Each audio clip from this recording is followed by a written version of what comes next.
Welcome to AK Podcast, where we explore science and nutrition behind livestock care and management with the best and the brightest in the biz. I'm your host, Chris Radke, part of the sales department here at Agri-King, and with me today is the director of field services, a member of the sales management team, Mr. Mike Donaldson. Mike, how you doing, buddy? Hey, outstanding, Chris. Starting to move on into fall. The days are getting a little more comfortable in this part of the world, so all good, very good. Yeah, cooling down, cooling down. I get excited about maybe not necessarily fall because it means winter's coming, but the events that happen in the fall. I love the football and all the I guess harvest activities and whatnot. So pretty exciting Absolutely, times. absolutely. Cool, cool. Hey, Mike, who's with us and what are we talking about today?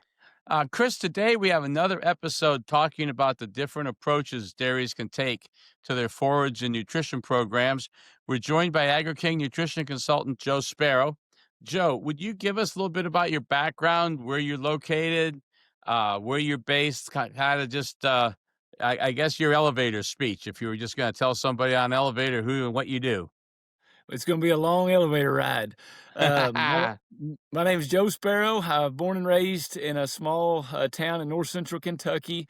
Uh, Went to college at Virginia Tech. Upon graduation, I went into the nutrition business and later joined a feed company as a dairy nutritionist. Worked there for 15 years, and I have been employed at Agri-King for 3 months and 3 days and maybe even 3 hours at this point. In addition to doing dairy nutrition work, my family, my mom, my dad, my 2 brothers, my wife, my kids, and I have our own registered brown Swiss herd in Owenston. We milk about 50 registered brown Swiss, do a lot of showing, marketing, travel across the country. We'll be headed up to Wisconsin here in a month or so. And we actually just put in a Laley robot about 60 days ago. So that's what I get to do on weekends when I'm working during the week and sometimes on the weekend as well. Working for Agri-King in a territory that's pretty wide. So I travel as far as far west Indiana, all the way to Raleigh, North Carolina. So it's probably 800 mile swath covering most of the southeast. Indiana, Kentucky, Tennessee, North Carolina, South Carolina would be the primary states that I've been servicing. Outstanding. That is a pretty good sized area. Yes, Well, sir. what we asked Joe to talk about, I mean, there's no doubt that across almost all dairies, corn silage keeps playing a bigger and a bigger part of the forage program.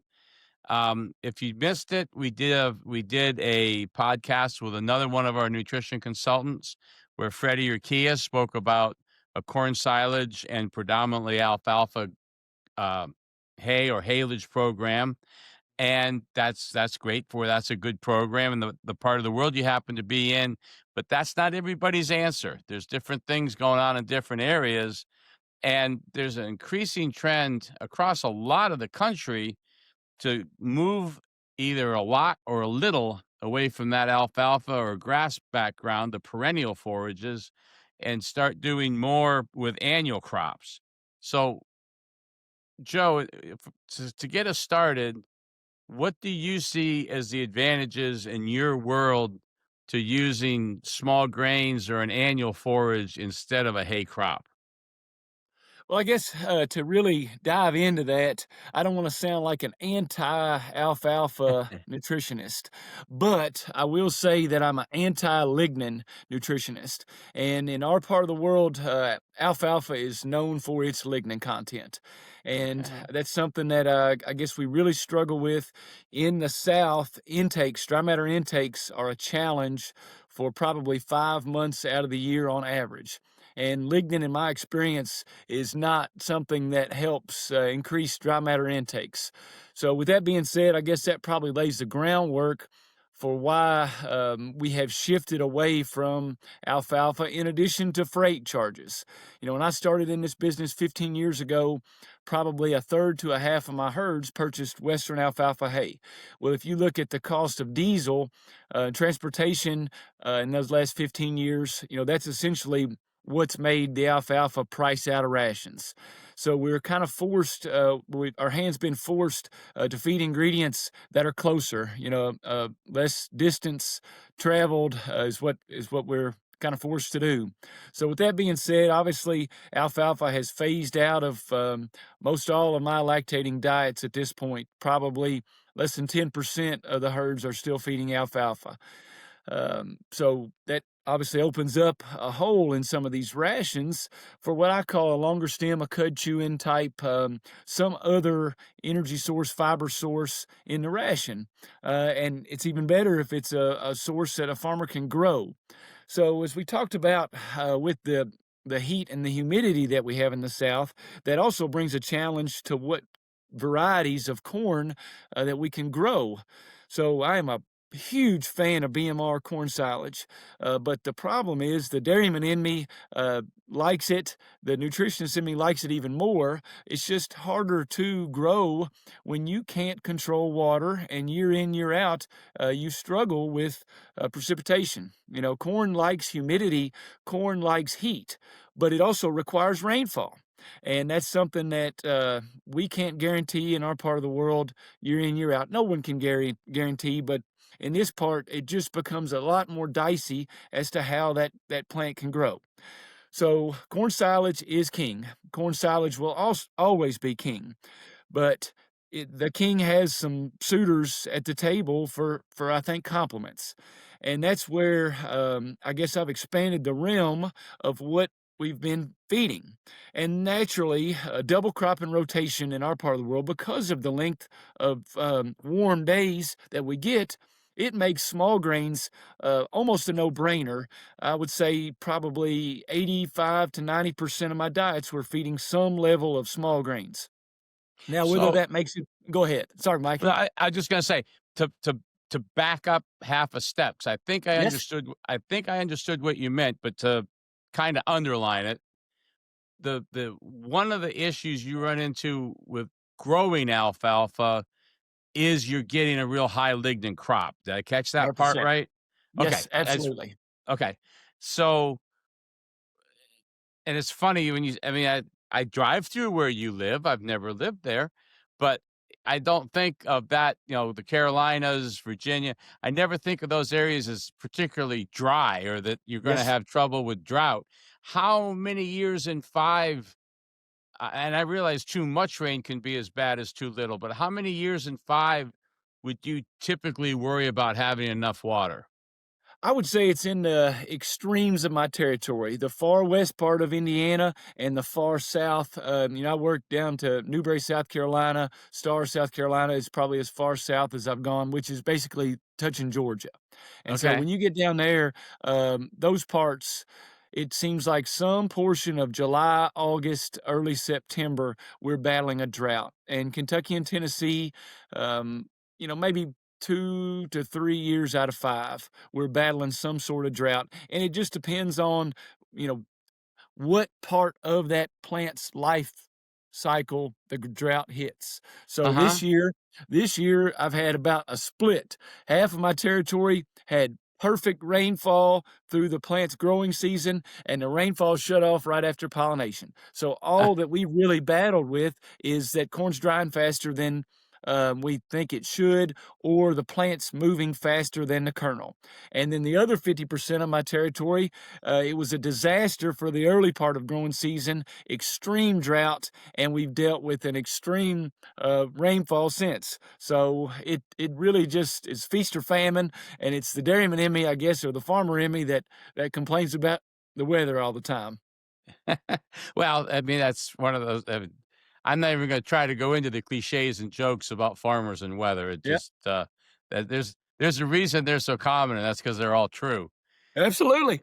So before I interrupted you, we were starting to go into some talk about small grains. So you're predominantly going with a fall you talked about your longer growing season. You're predominantly then using a fall planted grows over, not grow over the winter, but an overwintering crop more than a spring planted small grain? Absolutely.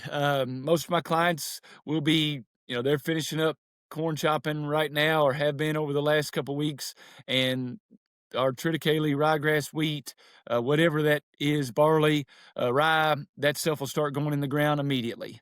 So September and October, no rest for the weary. We go straight from corn chopping to planting these small grains to harvest for silage next year. And I ran through the list. We're really getting creative, and some companies are making out some exciting concoctions of different products. Have dabbled with some vetch, some different types of clover, peas.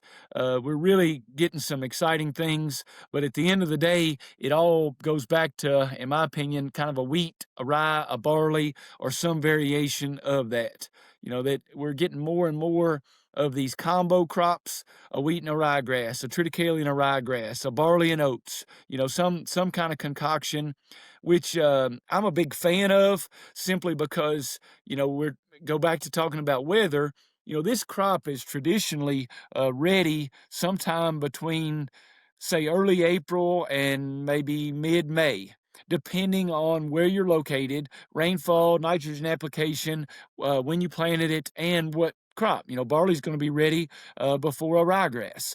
So what I like about pairing these up is that it kind of gives you a little bit of an insurance coverage, because let's say, for example, my crop this year, the triticale was getting borderline mature, but the ryegrass wasn't quite ready yet. So, all my eggs weren't in one basket when they're dual planted like that, and it makes for a safer harvest window, in my opinion, to harvest a crop that we can feed lactating cows.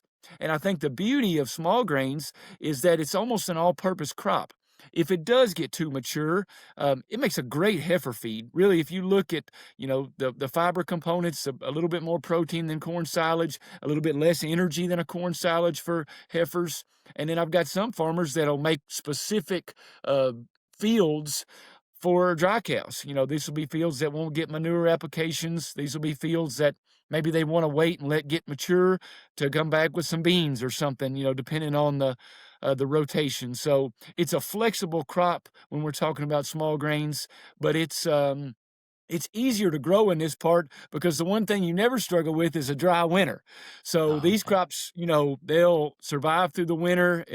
For the most part, we've seen some extreme, cold sessions where maybe there wasn't any snow on the ground as an insurance barrier, kind of for some ryegrass that may be a little bit more of a tender crop.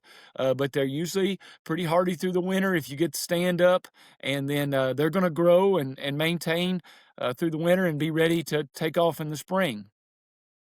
So I'm not I'm not gonna hold you up as an agronomist, although I'm sure you know more about it than I do. That's fine, but I doubt it.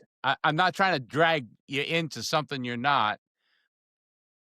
From the standpoint of selecting what I want to grow, you mentioned the popularity of mixing in one field. Is that a better fit than having a field of triticale or a field of barley, separate fields of separate crops, or the combination in one field? I like the combo products, and I guess the main reason I recommend them is because of the harvest window. From an agronomy side, I guess I'll plead the fifth, because I think it really depends. For example, I think ryegrass can be one of the harder crops on, from an agronomy side, but I like the dual crops because I think it gives you a little bit more window at harvest. And, if you look at, I've seen some triticale get up in the, north of 15, 16, 17 protein. And I almost get to the point that I stop looking at protein content of small grains, because so many farmers judge the small grains based on it. Well, my wheat was 19% protein this year. Well, that's great. What was our digestible fiber like? What was our tons of fiber per acre? Because at the end of the day, protein is not what I really desire out of it. What I desire out of it is a digestible fiber, something that we can complement corn silage with, depending on how great either one are, but it gives you a little bit longer stem, a non-starch, a little less acidic energy source. I'm a big digestible fiber fan. And, these crops don't have to battle humidity, and humidity, in my opinion, affects digestible fiber. So this is a product that grows mostly in cool weather, and it probably never sees 80-degree days. And so the stress that this crop grows under, I think, is the reason for the increased digestible fiber. Yeah, I think that's one of the things that uh, I continue to be fascinated by how quickly people judge everything but corn silage on protein content. Yes. And the match to that is on corn silage, they want to make it all about starch. Yeah. And it might maybe starch is a little more important than corn silage, but I don't want to go out and chop something that could have been combined just to brag about having 50% starch. I'm going to feed straw and corn grain. That seems a bad Yep. approach for a ruminant. And it can be hard to get people to pull back. And you really get you've got to pick your audience. When you start, I would say that often that, protein's cheap. And that's the end of the discussion because someone's like, time out. How stupid are you? Because Yeah. soybean meal is going to cost, well, soybean meal costs you a fraction of what making up for poor quality fiber costs you. But Absolutely. it's not the way the world seems to be trained to think too often. Absolutely. And the other part of that conversation is, and maybe we're getting off the track of forages, but we're not feeding 18 and 19% protein diets anymore. Or I'm not. So, we don't, I guess we're not stuck to a number, in my opinion, of a target to hit for protein. Yeah. Yeah. No, I think the thing that is slowly happening, but I've always appreciated at Agri-King is that we're not apologizing, we're not evading the fact that they're ruminants. Correct. Let's get everything let's grow microbial protein. I don't care what the feed going in is. What's that going to produce for her? And then we'll supplement the way we need to. It is, Agreed. I do think there's some of our competitors in the milk cow world would really prefer if we could breed the rumens out of these animals and just Yeah. feed them like pigs and chickens, which seems a waste. But anyways, now we're really getting far off track. Yeah. So, having said that protein is not the best benchmark for evaluating a small grain forage, and maybe you're going to have slightly different ranges for the different crops, but give us an idea what you would like that small grain feed, and if it means barley's this and ryegrass is this, absolutely, whatever you wanna do. Yep. But if you were on my farm, sampled my feed, and now you're coming back to tell me this is good, great, or indifferent, what would be the parameters that you'd be showing me to prove that? So I've been, for the last 15 years, using the TT-NDFD. It's a total track NDF digestibility, the 4 points of fiber digestibility. And I've kind of used that as a benchmark. Obviously, NEL still factors into it. ADF, NDF are very important, critters to watch on that piece of paper. But I think it's, you almost have to have 4 or 5 different data points and kind of prorate them or rank them in order of how you prioritize them. And so I've been yapping about digestible fiber, and that is probably number one. And protein is important. All that talk slamming it is important because at the end of the day, usually that's going to go hand in hand with immaturity, which is going to go hand in hand with the more digestible fiber. Now, there's some folks that apply nitrogen almost specifically to raise the protein. And at the end of the day, if we're going to feed urea, let's put it in at the mill or in the mixer wagon. Let's not put it on the plant and then try to ensile it and then try to add it because of the dangers that it can bring is Mhm. my philosophy. So I think the fiber digestibility would be the number one parameter to watch in terms of a benchmark to set. I think protein is there. I mean, if you can get some ADFs down in the low 30s on some small grains, NDFs probably in the upper 40s, and the nice thing about that is you're talking about numbers that are not atypical from corn silage. I mean, there's a lot of corn silage that I'll test this year. Some I've already tested that's in the upper 40s NDF and in the, low mid 30s on ADF. So, that it presents a nice little complement to the corn silage from a fiber standpoint. Obviously, you're getting sugars. The sugars are going to be in there. Probably not going to be 5-6%, but they'll definitely be higher than corn silage. So Mhm. you'll see some starch, if that stuff gets mature, but where the starch comes in, my fiber digestibility goes away. So Yeah, I got to the point when I was doing more work in the field, I'd actually describe corn silage as being a sort of a TMR you brought in a wagon from the field Yeah, because I was trying to catch my starch at a decent point, but before the quality of the plant had dropped too low. And it was absolutely. like kind of like having two feeds.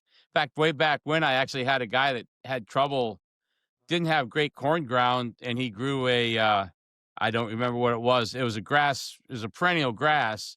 He would make great haylage, and then he bought wet corn from a neighbor and put it in a little harvest store. And I always said he made the best corn silage in the entire world in his TMR mixer Yeah, because he took that high quality grass haylage, and mixed it with the right amount of corn grain, and you could never do it right in a cornfield. absolutely. And I'm yeah, I'm gonna ask you at the end to, sort of lay out what your dream diet might be, okay. but short of that, if I'm one of your people, typical person, what do you normally see me giving you to work with as far as how much of the forage is gonna be from corn silage and how much from a small grain silage? So, corn silage is king, as I said earlier, and it is. I probably should sit down and do a number, but I'd say it's probably in every single herd I'm feeding right now for lactating cows.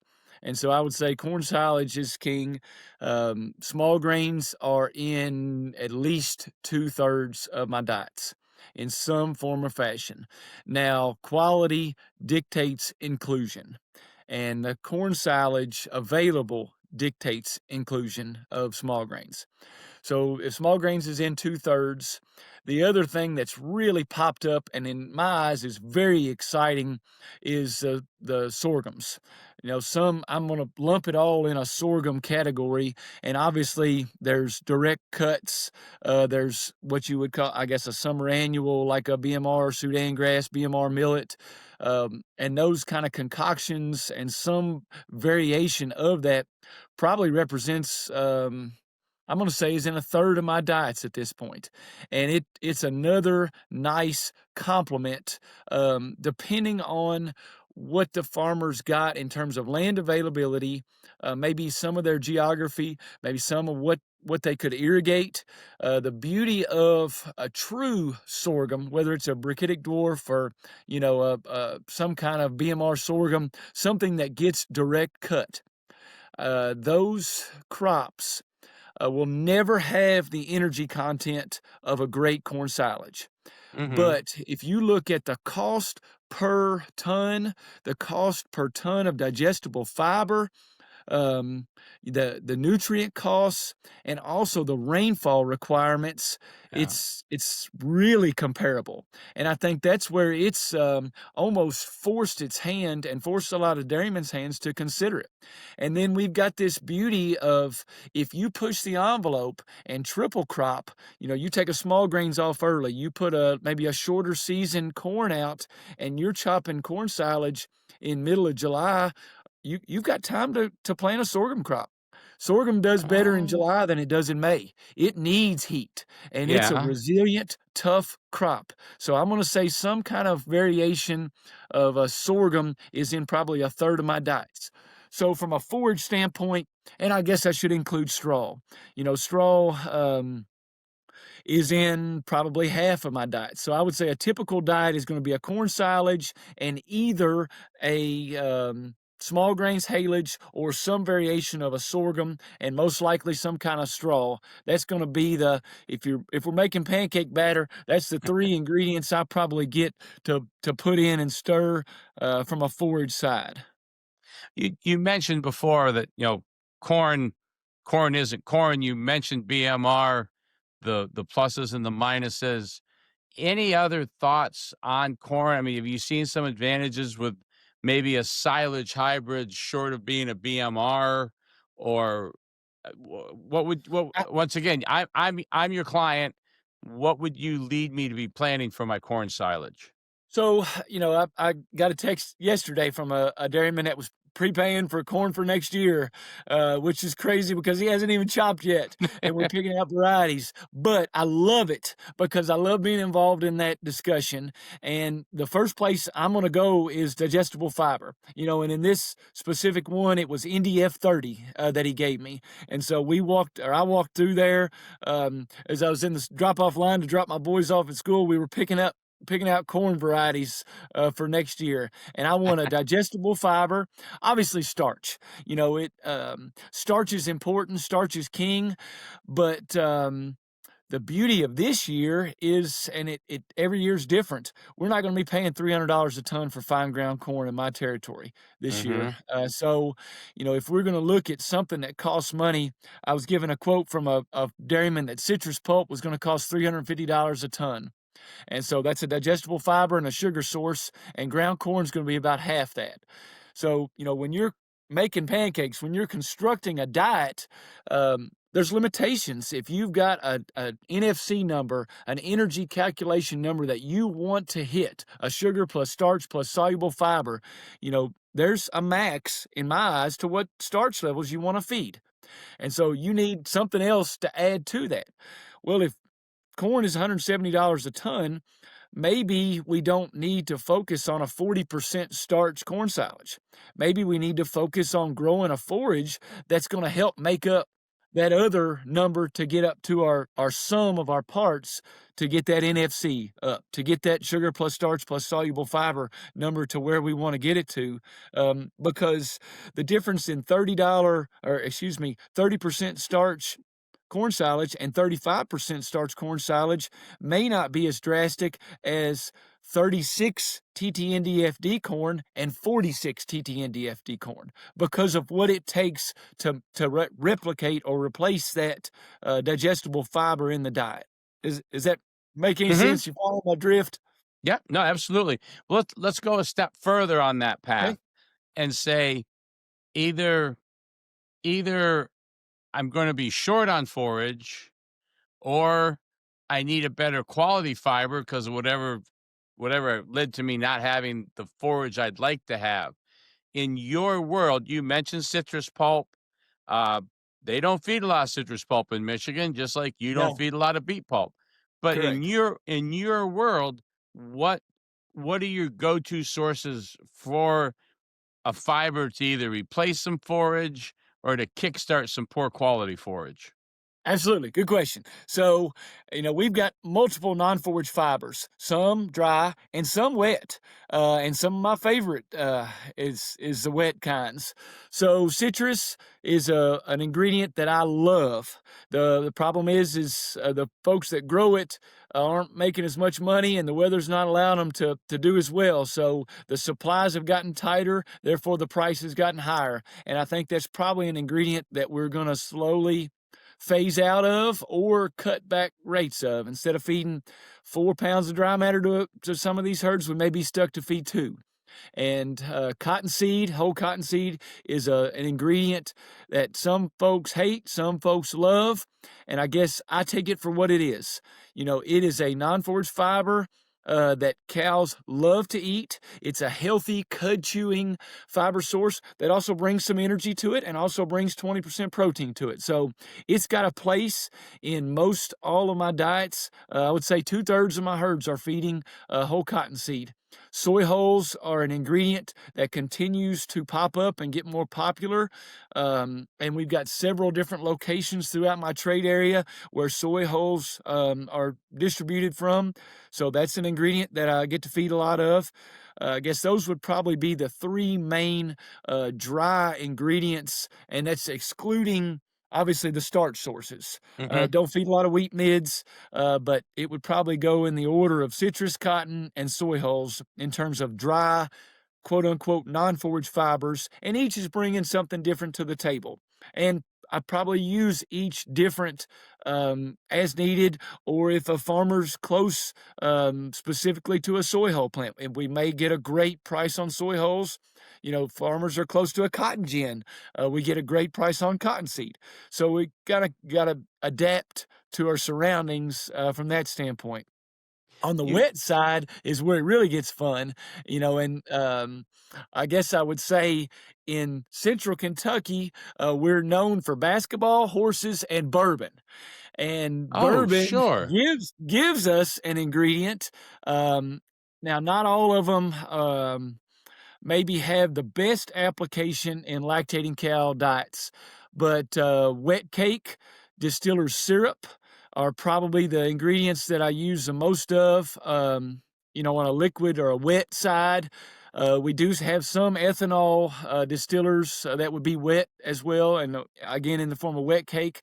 And when I get to the south over in the Carolinas, I feed a lot of brewer's grains. And brewer's grains is an ingredient that used to intimidate me just because of my history with some of the whiskey byproducts, which the whiskey byproducts giveth and they taketh away. They cannot necessarily always be the most consistent and not always the most digestible fiber there. But what the beauty of some of these wet products do, I was always told you can't take chicken salad and turn it into chicken with a bad word attached to the Yeah, end. yeah, yeah. But these wet byproducts are beautiful if forages weren't made perfect on moisture. Okay. They really make a diet more palatable, more appetizing, and can help us in some heifer diets, really cut cost. But I got off track there from the Carolinas. The brewer's grains that I get to feed down there is a 80% moisture product, but there's a lot of brewing, a lot of distilling, close to the Asheville area, in North Carolina, and really throughout that state, and even down in Georgia, there's a big brewery that feeds brewers in. And, we're feeding as much as 6-7 pounds of dry matter of these ingredients at some herds that are really doing well. And I guess where I've shifted my mindset is that's not a wet byproduct anymore. I almost start looking at it because of its digestible fiber component.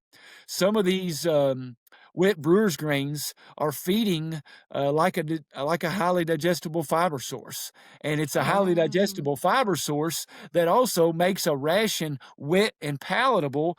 And to circle back to our original point of the conversation, where I said I struggle at times to get cows to eat. Well, when you put an ingredient like that in a diet and you can make it wet and and it the water source or the source that's adding the moisture to it is a palatable source, it really it kind of attacks the diet not only on paper but in presentation as well. you mentioned something that I've almost forgotten to even think about. And living in the Midwest, it's been a really long time that all of a sudden they thought turning corn into ethanol was a brilliant thing, whatever. But in your world, distillers' grains are not automatically coming from ethanol plants, but you Correct. work in such a big area that you see some of that. So I was always led to believe that something that was going into a Maker's Mark bottle was a little better handled than something that was going into a gas tank. So do Yep. you see quality differences between the source of that ingredient? Probably more on the dry side than the wet side, because you can be specific on the wet side. The folks that are feeding this, they know this is coming from Makers. They know this is coming from Heaven Hill.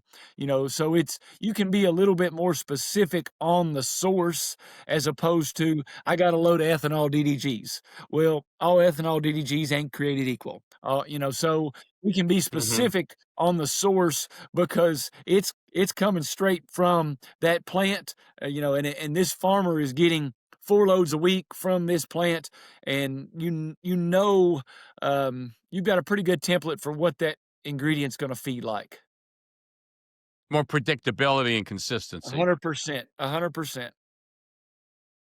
Well, I warned you I was going to ask you this, so now I'm going to. Okay, When we've had one of our field nutritionists on, one of the things that we've started asking them is what your and not your dream ration if I made you move to Michigan, but your dream okay. ration where you are.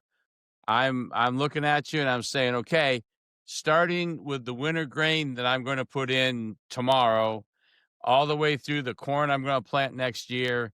You tell me what you want me to give you for forages in my cow ration, and I will do everything I can to do that. So what you going to tell me?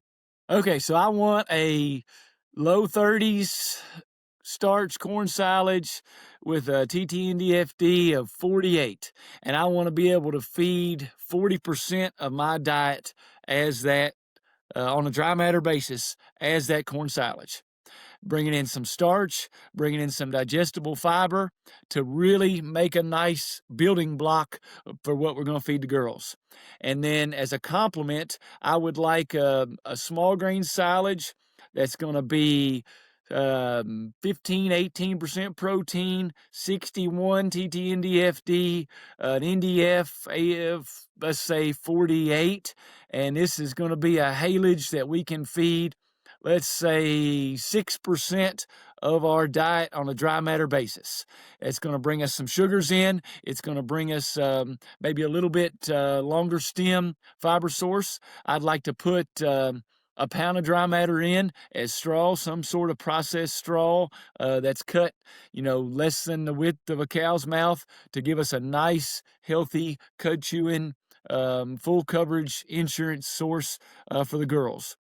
And in my eyes, I'm getting more and more in love with two starch sources now, and from a grain side. And so some of these diets, if we're feeding a corn silage that's shortly fermented, I lean heavy. So we do get a lot of hominy. I'll get to feed a lot of barley grain in my part of the world. And in my experience, those two ingredients are a faster starch. And so I like to be able to complement, ground corn is going to be usually the main chunk of the starch source in the diet. But if I could get a 2/3, 1/3 rate, depending on the corn silage and maybe how long it's been fermented, how well it's processed, I would like some sort of marriage between what I call a quick starch and a slower starch, with my slower starch being ground shelled corn. And whether that's hominy, barley, or even some high moisture shell corn, we're getting more and more of that as corn prices continue to erode.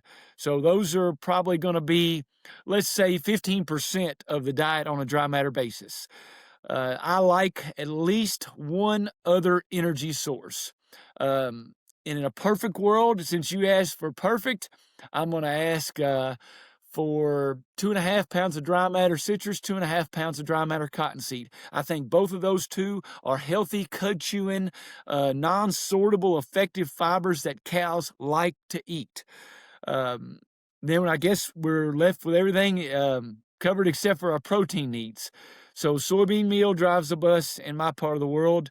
Play around with a little bit of canola meal, but from a transportation basis, we really can't veer away year in, year out from soybean meal. There's enough soy processors in the South, soy processors in Indiana, soy processors in Kentucky. So soybean meal is king in our part of the world of protein sources.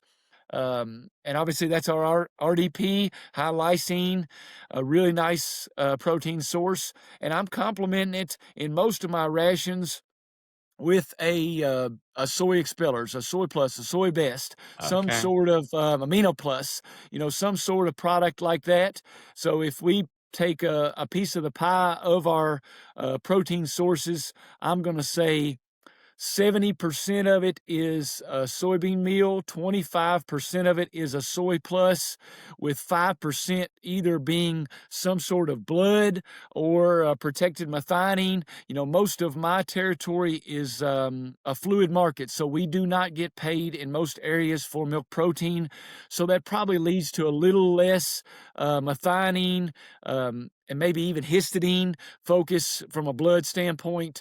But I do like those ingredients because I think we're feeding a ruminant, we're feeding an animal that has a microbial protein requirement. So let's feed them protein sources that they use. Even if we're not getting paid for the full benefit, I still think that those products have a place in our diet.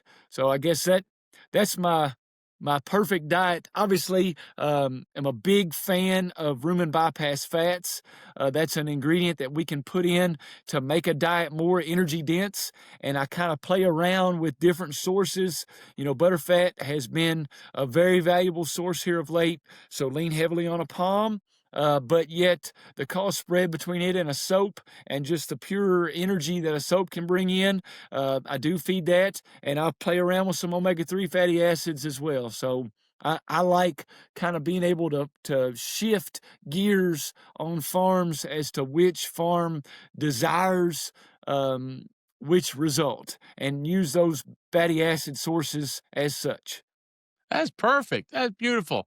Well, the other thing that started to come out as we've got more people on the podcast is kind of a nice thing. We've got people from across the country that are listening, Okay. and I think people find it interesting moving slightly away from nutrition for a moment. What are the challenges you see as unique to the dairymen you work with? People in the Carolinas, up through Kentucky, Tennessee, southern part of Indiana. I hopefully I've lived a good enough life. I left Michigan once or twice, but if I've only farmed in Michigan, what are the things that might surprise me about what a farmer in South Carolina is having to deal with? Well, I'll start first and foremost with the H word, is what I call it, humidity. Humidity usually sets in with us. This year, we got a bolt of it in late June, and it really did not let go until um, about a week ago, early September, late August. So humidity is it's a killer.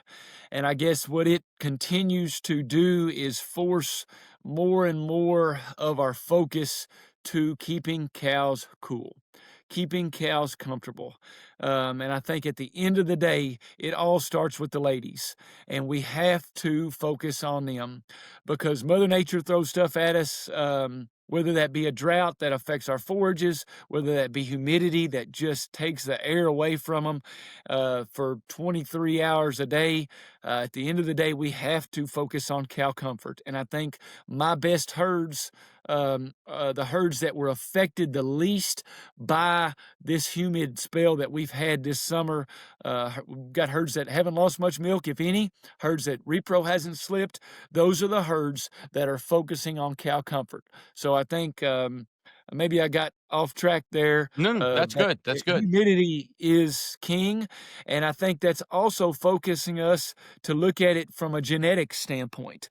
And I think that there's some slick genes that are coming out. I've got some producers that are really getting entrenched in that, and I think there's different things that we can do to combat what Mother Nature gives us. So we may not be judged by our solids production or our pounds of total components. We really have to look at, energy corrected milk over pounds of dry matter intake, because it's rare for me to have a herd where lactating cows are going to eat 63, 64 pounds of dry matter 365 days a year.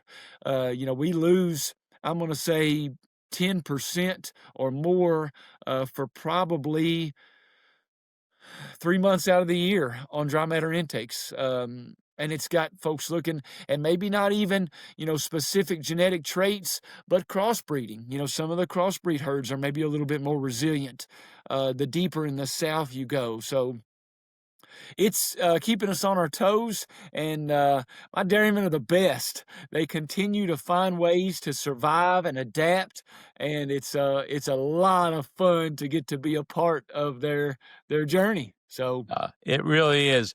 Well, you mentioned that you've been with Agri-King 3 months, probably a little over 3 hours now. yeah. But what makes Agri-King's approach to nutrition something you're excited to be a part of? Well, I think it's pretty cool that we start with forage. I like that. I like that forage has been king, and that's kind of was my first experience, my first exposure to Agri-King. On the silage inoculant side, and I think that in this short amount of time that I've been here, I guess it's been exciting to me to start diving into some of the tools that are available to offset, to help, to assist some of these forages, as opposed to just throwing my hands up in the air and saying, I can't feed this forage because it's the starch ain't available. It didn't ferment well. Whatever the thing that we've got, let's learn from it and try to do better next year. But let's also try to figure out how to adjust, adapt, and find something to turn this chicken stuff into chicken salad. There you are. Well, and then I'm expecting that on that rare occasion that you get to feed your perfect ration, I'll get a postcard saying, "It's happened, I'm doing it." And I doubt I'm gonna get a whole lot of postcards because it just doesn't work that way. No, no, no, no. But maybe, perfection. All we can do is chase it. Yep. No, makes it, and that's one of the things that makes it all worthwhile too. So Yes. this has been wonderful. I really appreciate your time, Joe.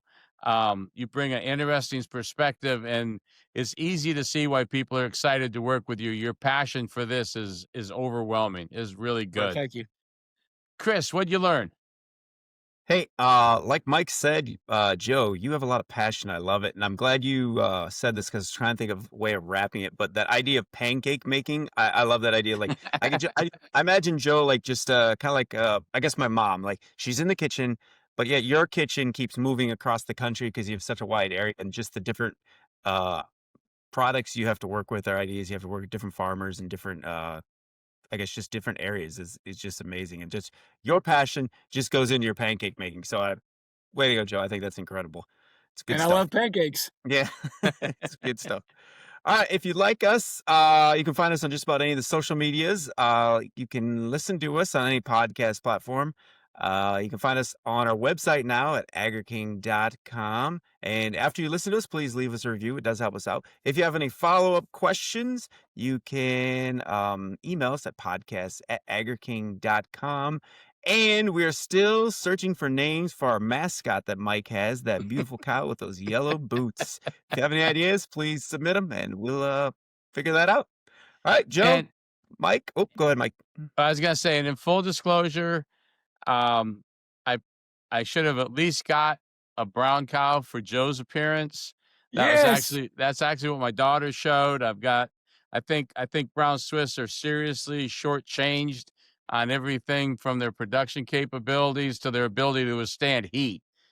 For something that came from Switzerland, nobody understands how much better a Swiss will handle heat than Holsteins, but that's a whole nother podcast.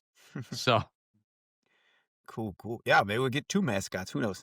All right, Joe, Mike, thank you very much. Have a good day. You're thank you welcome. guys. Thank you, guys.